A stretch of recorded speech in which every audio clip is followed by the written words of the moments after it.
Oi, viajante! Que bom que você veio e espero que tenha preparado a mochila para a jornada em busca da verdadeira identidade.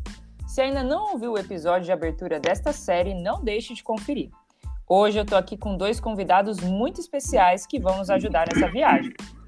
O pastor Victor é bacharel em teologia, serviu como pastor por mais de 30 anos e também como professor. Nesse tempo, ensinou, entre várias outras coisas, homens e mulheres sobre seus papéis segundo a Bíblia, em diversas oportunidades. É casado com a Soraya e pai de 5 filhas. Também é autor de livros e atualmente congrega e serve na Igreja Batista Vida Nova em Indaiatuba. Oi, pastor, tudo bom? Olá, Gabi, tudo bem? E a Priscila é casada com o Márcio e é mãe de 2 filhos. Ela é formada em letras e trabalha com revisão de textos.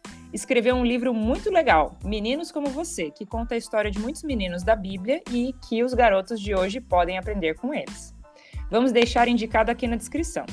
E está escrevendo outro livro também, que é voltado para as meninas. Congrega e serve na PIB de Indaiatuba. E também é uma das filhas do pastor Victor. Oi, Pri, tudo bom? Oi, Gabi, tudo bem? Oi, pai, que bom te encontrar por aqui. Legal, essa entrevista vai ser uma conversa bem em família.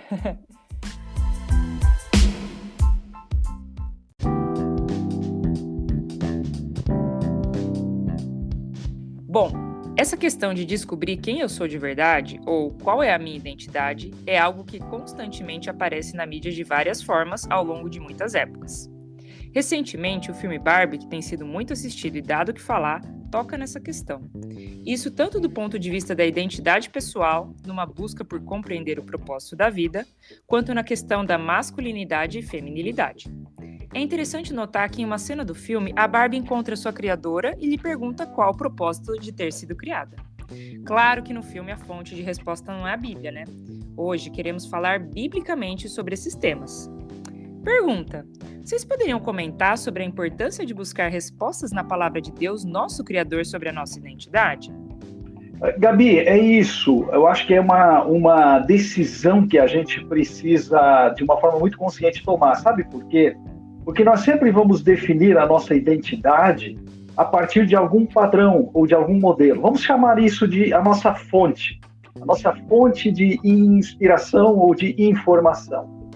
A questão é que nós precisamos encontrar uma fonte que seja confiável e que seja segura, ou seja, que dê resultados.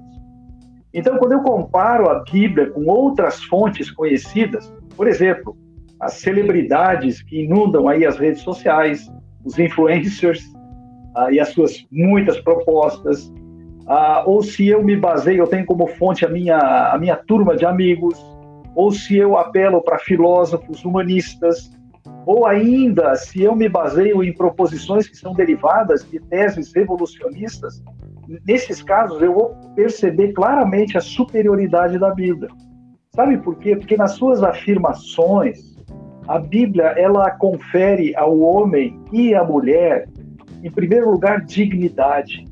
Porque nós somos criados, é assim que ela diz, à imagem e semelhança de Deus.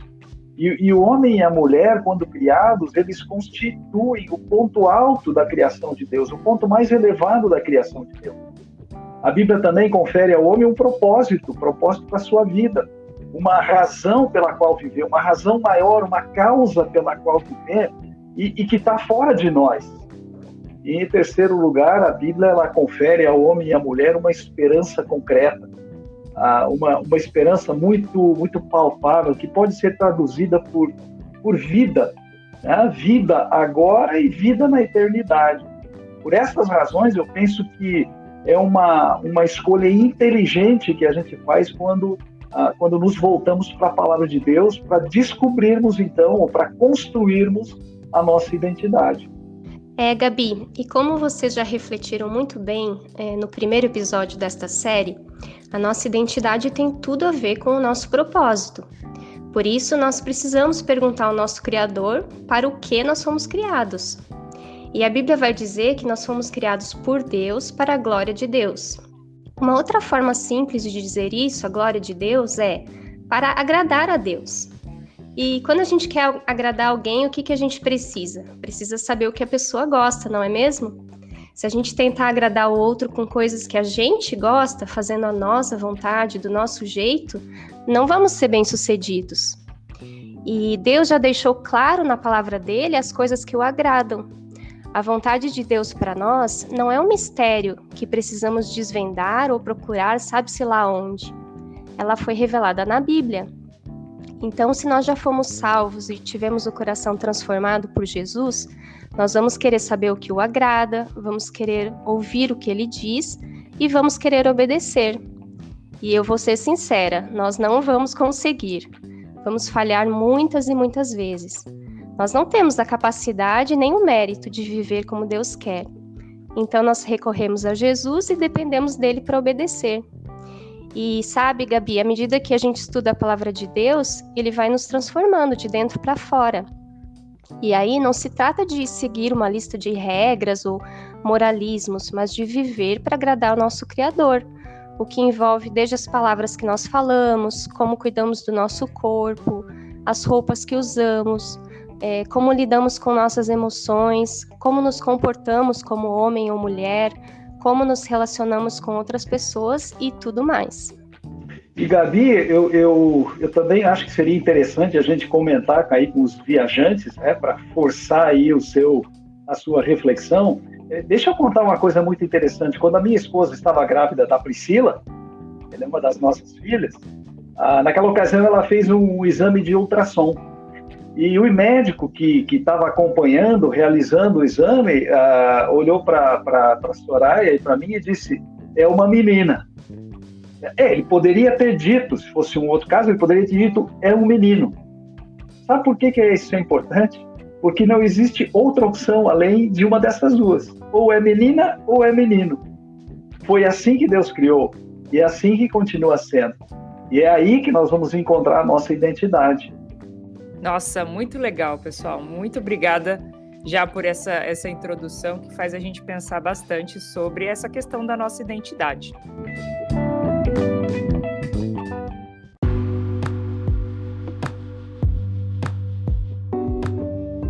Agora, tanto no filme da Barbie como em outros filmes e séries, a gente vê que os homens são retratados de duas formas extremas.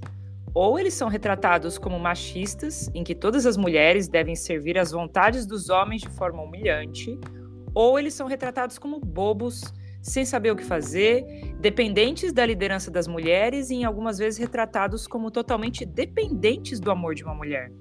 Essas são visões muito comuns do nosso tempo. Pergunta: Pastor Victor, o que a Bíblia diz sobre o que é ser homem e como é que a queda afetou isso?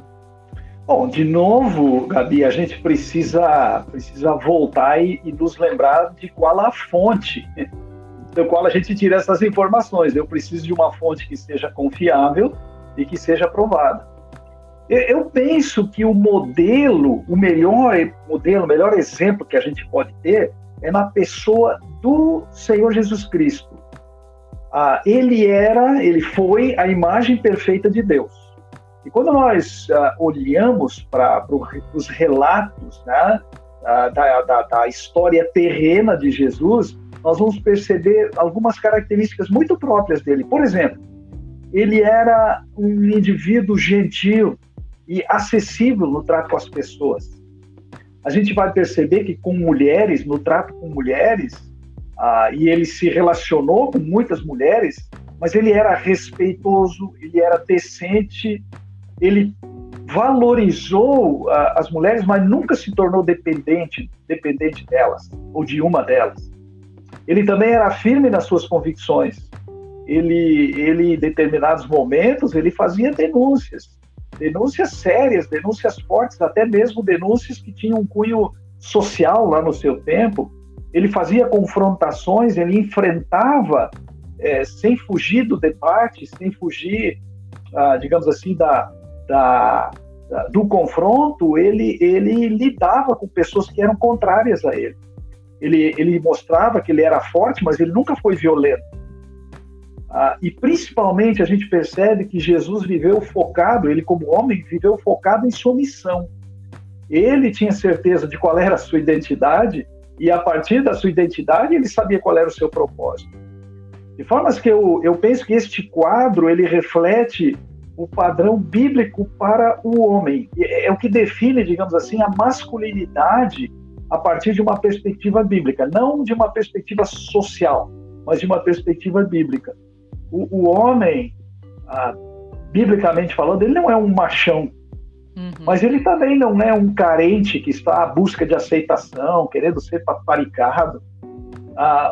O homem bíblico, ele é respeitador, ele é decente, ele é firme nas suas convicções, ele tem um pensamento que é independente da opinião pública ou da opinião do grupo.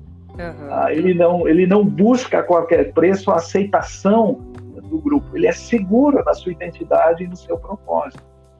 A questão é que a queda, a gente chama de a queda a realidade de que nós somos pecadores, nós nascemos pecadores, isso significa afastados de Deus, alienados em relação a Deus. E é aqui que reside o problema com o qual nós temos que lidar.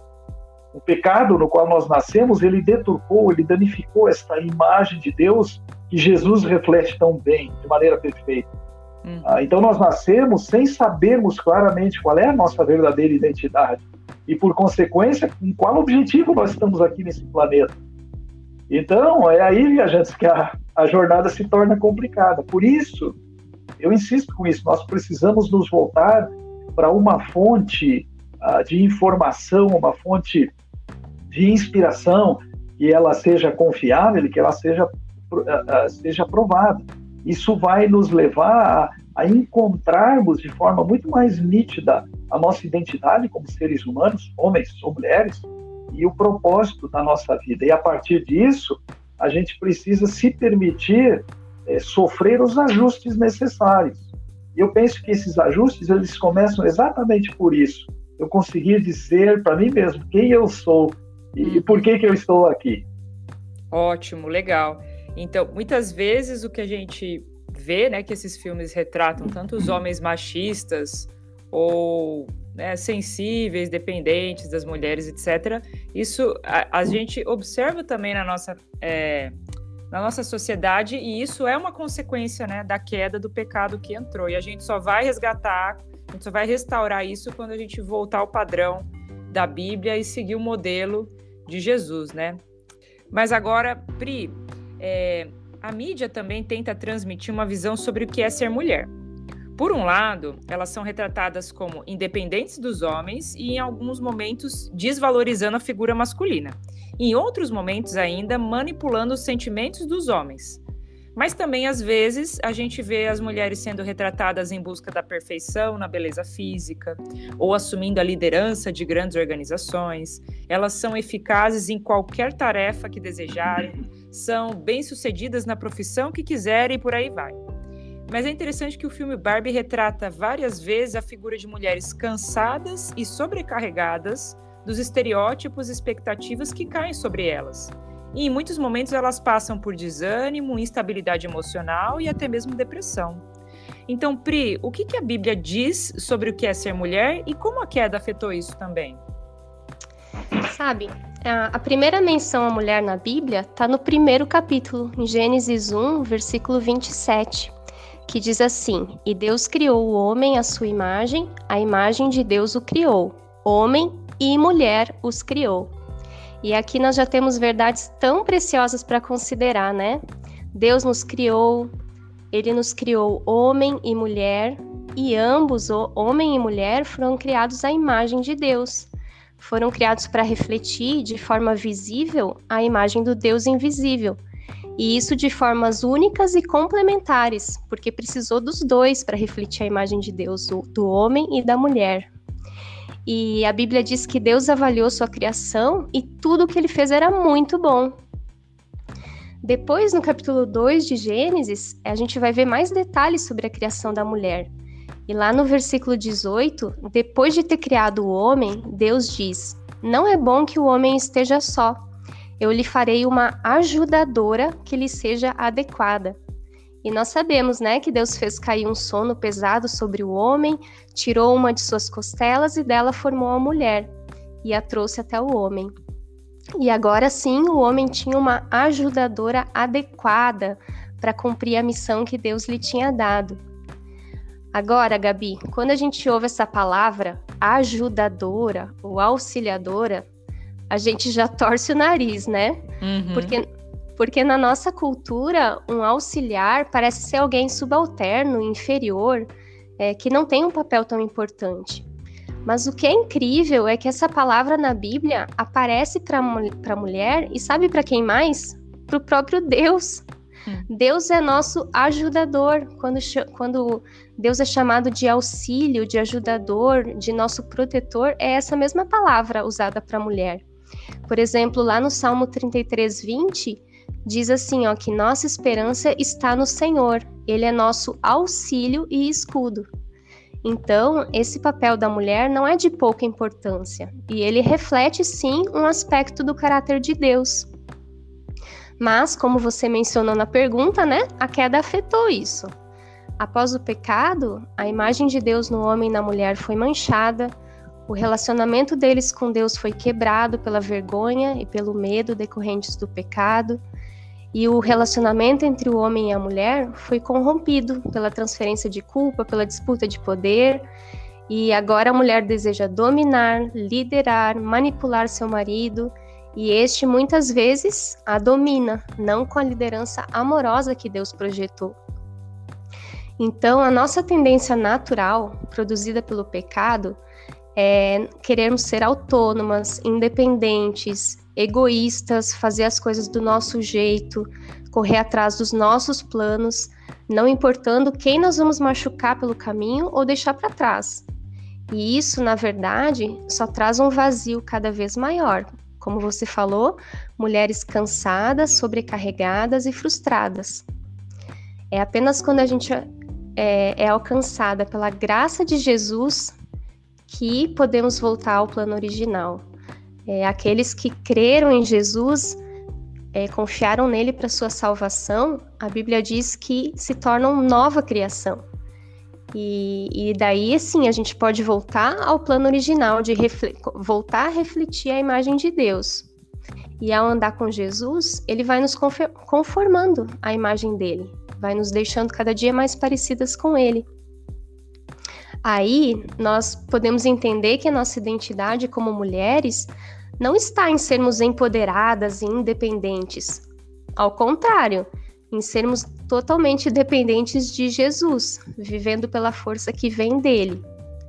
Não está em seguirmos o nosso coração, que a Bíblia diz ser enganoso e corrupto, mas em seguir aquele que sonda e conhece o nosso coração e que, mesmo sabendo de toda a podridão que tem lá dentro, nos perdoa e nos limpa por meio de Jesus. Nós também entendemos, Gabi, que os limites e os líderes que Deus colocou em nossa vida são para nossa proteção. Então, quando nós nos colocamos debaixo da liderança deles de bom grado, sejam nossos pais quando nós somos meninas, ou nosso marido para as que são ou serão casadas, nós estamos refletindo um aspecto do caráter de Jesus, que mesmo sendo igual a Deus, se submeteu à vontade de Deus Pai. Nós também podemos entender que a verdadeira beleza vem de dentro, de um coração transformado por Jesus e que começa a produzir os frutos do Espírito. A beleza de um espírito gentil e tranquilo, a Bíblia diz que tem muito valor diante de Deus. E sim, nós cuidamos da nossa aparência exterior, mas nós não ficamos escravizadas a padrões inalcançáveis de beleza e nem vivemos uma vida fútil, correndo atrás de coisas que vão se perder com o tempo. Em vez disso, nós buscamos ser mulheres que temem o Senhor. E, finalmente, nós entendemos que a vida não é sobre nós, os nossos sonhos, nossos planos e realizações. É sobre glorificar o Deus que nos criou. E agora nós somos servas dele. E dentro dos papéis que ele nos deu, que mudam ao longo da vida, nós buscamos servir as pessoas ao nosso redor, sendo auxiliadoras. E o que é realmente incrível é que nós nos sentimos realizadas ao nos submeter ao plano do Criador para nós. Afinal, ele sabe o que é bom para nós muito melhor do que nós mesmas. Nossa, o pecado ele fez uma bagunça tanto no que é ser homem e mulher, mas como você falou, Pri, ainda bem que em Jesus a gente tem esperança de reverter todo esse cenário. Ainda bem por isso, né? Graças a Deus que ele nos deixa a esperança. Graças a Deus por Jesus. Exatamente.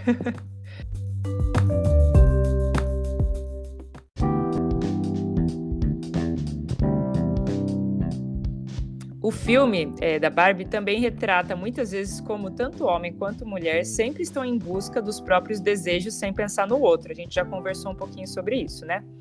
O compromisso do casamento não é incentivado, assim como a maternidade não é retratada como uma boa opção. Então, mais uma pergunta. Vocês poderiam comentar brevemente o que a Bíblia diz sobre o casamento e a paternidade e maternidade? E como é que isso se aplica aos solteiros e àqueles que não têm ou não podem ter filhos? Legal, Gabi. Veja bem, a Bíblia deixa claro, de novo, eu estou voltando para esta fonte, ok? Estou voltando para a Bíblia como uma fonte de inspiração aqui. A Bíblia deixa claro que casamento e família, ou seja, filhos, são ideias e são ideais de Deus para o homem e para a mulher que ele criou. Tudo começa a partir dessa intenção de Deus. Agora, você, viajante, e eu e você, Gabi, nós só estamos aqui porque um homem, o nosso pai, e uma mulher, a nossa mãe, se relacionaram e nós nascemos. Sempre foi assim, desde o início do mundo. Então, a pergunta, será que o casamento é bom? De novo, isso vai depender da minha fonte, tá? Ou de onde eu busco a informação e a inspiração para definir a minha vida. Talvez para alguns, o fracasso no casamento dos seus pais possa indicar ou possa sugerir que o casamento não é bom. Também, se a gente focar naquilo que é mostrado em filmes, como, por exemplo, o filme da Barbie, mas não é só este filme, é uma coisa, de certa forma, generalizada aí no nosso mundo, nas séries, nas novelas, ou nas vidas das celebridades, de repente a gente pode concluir que o casamento não é bom, ou então que ele é bom enquanto dura. Agora, quando a gente volta para as questões vitais, né, as questões importantes da nossa identidade e do nosso propósito, nós vamos perceber que a Bíblia, em primeiro lugar, ela dá significado e dá dignidade ao casamento e à família. Ser pai, ser mãe, ser marido ou ser esposa é algo extremamente digno. Eu diria até que na Bíblia nós podemos dizer que são coisas sagradas. Né? Elas têm uma grande importância diante de Deus. E além disso também, a Bíblia ela estabelece um padrão muito elevado. Um padrão muito mais elevado para o casamento e para a família do que a maioria dos filmes e da mídia aí retrata. Então, veja, eu penso que, eu sei que grande parte dos nossos viajantes aqui, eles são adolescentes, jovens, talvez jovens casais. Eu queria dar uma palavra, especialmente para os viajantes adolescentes e jovens que estão nos ouvindo, por conta da importância que eu vejo nessa questão aqui do casamento e da família. O primeiro conselho que eu me dou, a primeira incitação que eu faço é a seguinte: adolescentes, jovens, sejam muito, mas muito criteriosos na escolha de com quem vocês irão se relacionar. Eu estou pensando aqui em namoro, entendeu? Olha, seja muito criterioso, coloque o seu padrão bem elevado. Não se relacione com os ou as mais fáceis, entendeu? Os rapazes ou as moças que, entre aspas, aqui são mais fáceis de conquistar. Não. Tenha critérios elevados. Outra coisa, guarde-se para a pessoa certa. Procure ser o melhor ou a melhor candidato ou a melhor candidata por conta do seu valor pessoal, ou seja, da sua identidade e da maneira como você conduz a sua vida. E em terceiro lugar, prepare-se para uma aventura de final feliz. Está falando aqui alguém que por 46 anos tem vivido essa experiência e essa aventura do casamento e da família. Amém. Pois é, nós não podemos seguir a onda do mundo e desprezar as coisas que o Senhor criou e que Ele diz que são boas. E eu quero afirmar com todas as letras que ser esposa e ser mãe é muito bom. Mas, por outro lado, nós também não podemos idolatrar essas coisas. Colocar no casamento ou em ter filhos a nossa expectativa de realização e satisfação, pois esse é um lugar que só Deus pode preencher no nosso coração. Então, eu queria dar uma palavrinha também aos solteiros. Em 1 Coríntios 7, Paulo afirma que Deus tem um chamado para cada um, alguns para se casarem e outros para permanecerem solteiros. E ele fala que, em alguns aspectos, a condição de solteiro é melhor. Sabe por quê? Ele diz assim: porque quem não é casado se ocupa das coisas do Senhor e de como irá agradá-lo. Mas quem é casado se ocupa das coisas do mundo e de como irá agradar sua mulher ou seu marido, e fica dividido. Então, os solteiros têm uma vantagem. Eles podem servir ao Senhor com maior dedicação, tendo menos distrações. A vida de solteiro é um chamado à santidade e ao serviço ao Senhor. E mais uma vez, né, Gabi, fica claro que seja como solteiros ou casados, não se trata de viver a nossa vida, fazer a nossa vontade, buscar os nossos sonhos. Se trata de agradar ao Senhor, viver para a glória dele. Ah, legal. É verdade. Bom, talvez, viajante, a gente ainda vai voltar um pouquinho nesse ponto de casamento ou de ser solteiro em alguns episódios mais para frente. Então, fica ligado, tá? Bom, eu espero que tenha ficado clara a diferença entre o que a sociedade pensa sobre o que é ser homem ou mulher e aquilo que a Bíblia define pela palavra do Deus Criador. Nossa visão sobre esse aspecto da nossa identidade deve ser restaurada por um relacionamento verdadeiro com Cristo, por meio da confiança na obra salvadora e santificadora dele. Então, vamos para a nossa última pergunta. Diante de visões tão diferentes, como os cristãos, os rapazes e as moças, devem lidar com esse aspecto da identidade, sabendo que a sociedade muitas vezes é contra os padrões bíblicos? Nós precisamos decidir a quem nós vamos ouvir, se a voz de Deus ou as milhares de outras vozes que se opõem a Deus, inclusive, às vezes, a do nosso coração, que naturalmente se rebela contra Deus. Nós vamos confiar no nosso Criador? Nós precisamos de Cristo para isso, pois tendemos sempre a duvidar, vacilar e ceder às pressões. E uma outra coisa muito importante, a vida de igreja tem um papel fundamental nisso. Como cristãos, nós somos incluídos na família de Deus e não podemos viver isolados. Então, participar de uma igreja bíblica e saudável é de grande ajuda, porque a igreja é composta de pessoas de todas as faixas etárias que podem modelar para nós o que é ser homem ou mulher conforme a Bíblia. É interessante que a própria palavra de Deus traz um modelo, lá em Tito 2, de mulheres mais velhas ensinando as mais jovens sobre o que Deus espera que elas se tornem, amando o que Deus ama, investindo suas energias naquilo que importa para o Senhor, cultivando um caráter que agrada a Deus. Então, minha sugestão para as moças vivam a vida de igreja, disponham-se a aprender e a servir na sua igreja. Procurem mulheres mais velhas que possam ajudá-las a crescer na fé, dar conselhos bíblicos, acompanhar vocês na caminhada cristã. E também estejam preparadas para nadar contra a correnteza, porque a sociedade sempre vai se opor à palavra de Deus e até mesmo perseguir os que querem obedecer ao Senhor. É isso mesmo. De fato, nós precisamos definir de qual fonte nós vamos beber.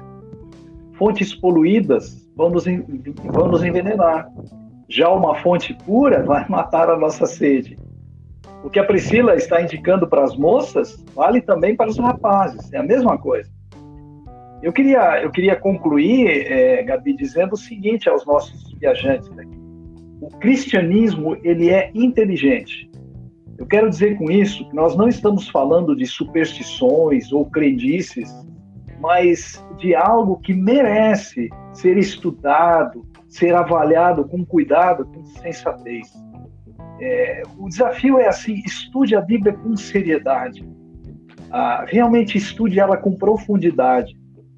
Talvez você precise buscar e ter um bom mentor que oriente você no seu estudo, E eu garanto para você que você vai descobrir um tesouro inigualável para a sua vida. Você vai descobrir a sua identidade, e a identidade é de um filho adotado por Deus e trazido para dentro da família dele, e que agora ele vai tratar como um filho a quem ele ama, e você vai descobrir que tem um propósito na sua vida que é muito legal, que é muito elevado e que vale a pena viver por conta desse propósito. Legal, muito bom, gente. Daria para a gente ficar falando muito mais tempo sobre essa questão de identidade, de se enxergar como homem ou como mulher, de acordo com a Bíblia, né? Mas o nosso tempo já está encerrando. Queria agradecer mais uma vez a participação de vocês aqui. Obrigado, Pastor Victor, e a Priscila também por ter topado. E quem sabe a gente não se encontra numa próxima, né? Quem sabe, estamos à disposição. Muito obrigada, Gabi. Foi uma honra fazer essa parada aqui com vocês. Tchau, tchau, viajante. A gente se encontra no próximo episódio.